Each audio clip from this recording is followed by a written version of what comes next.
Muling ipinagmalaki ni Pangulong Aquino ang malaking pagbabago sa Pilipinas dahil sa reformang ipinatutupad at mabuting pamamahala. Sa pakikipagpulong sa Filipino community sa France, binigyang diin ni Pangulo na susulitin niya ang panahon na makapaglingkod ng tapat sa taong bayan. Si Rocky Ignacio ang ating tagapagbalita. Mainit ang naging pagtanggap kay Pangulo Aquino ng Filipino community sa France. Ilan sa mga ito sa labas na lamang ng Saint Bernadette Chapel naghintay at nakinig sa talumpati ng Pangulo. At sa pagkakataong ito, ipinagmalaki ng Pangulo ang malaking pagbabago sa bansa, bunga ng reforma at mabuting pamamahala. Gate ng Pangulo, walang untouchable sa pamahalaan sa mga taong nagkasala. Ngayon po, walang untouchable sa pamahalaan. Ang nagkasala sa taong bayan, ang tiwali, ang nagnakaw, tinitiyak po nating mananagot. Katunayan nga po, siguro na balitaan na ninyo, ilan sa kanila ang nasampahan na ng kaso ng ombudsman at ngayon ay nasa piitan. Yung pong pinalitan natin, nasampahan na rin ng mga kaso at naka-house arrest kayo. At sa pag-iral ng tuwid na pamunuan, iginit ng Pangulo na susulitin niya ang mga panahong makapaglingkod ng tapat sa taong bayan. Pero hindi naman po tayo nag-aaksaya ng oras para makipagdebate sa mga walang saysay kausap.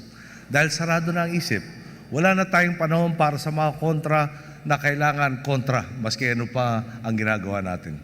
6 na taon ang ibinigay ninyo sa akin. Susulitin ko ang bawat pagkakataon para makapaghatid ng benepisyo sa mas nakakaraming Pilipino.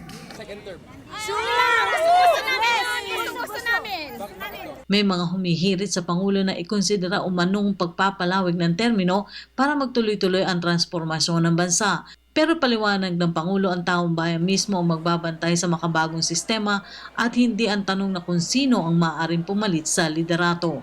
Hindi po sino ang tanong sapagkat malinaw na nagawa natin ang lahat ng ito dahil nagkaisa tayo, nagsikap tayo at sumagwan tayo tungo sa iisang direksyon. Kung gayon, tayo rin pong mga Pilipino ang magtutuloy ng ating nasimulan. Hindi ito nakasalalay sa iisang tao o grupo lamang. At bagamat naging almusal, tanghalian, hatapunan ang mga batikos laban sa kanya, sinabi ng Pangulo na kailangan ang pagtutulungan ng lahat para sa kabutihan at kaunlaran ng bansa. Bilang ama ng bayan, patuloy kong gagawin ang tama at makatwiran.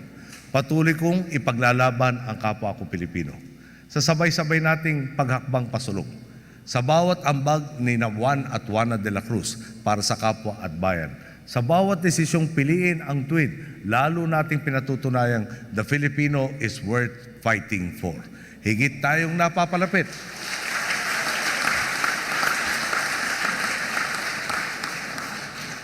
Higit po tayong napapalapit sa katuparan ng kolektibo nating mga pangarap.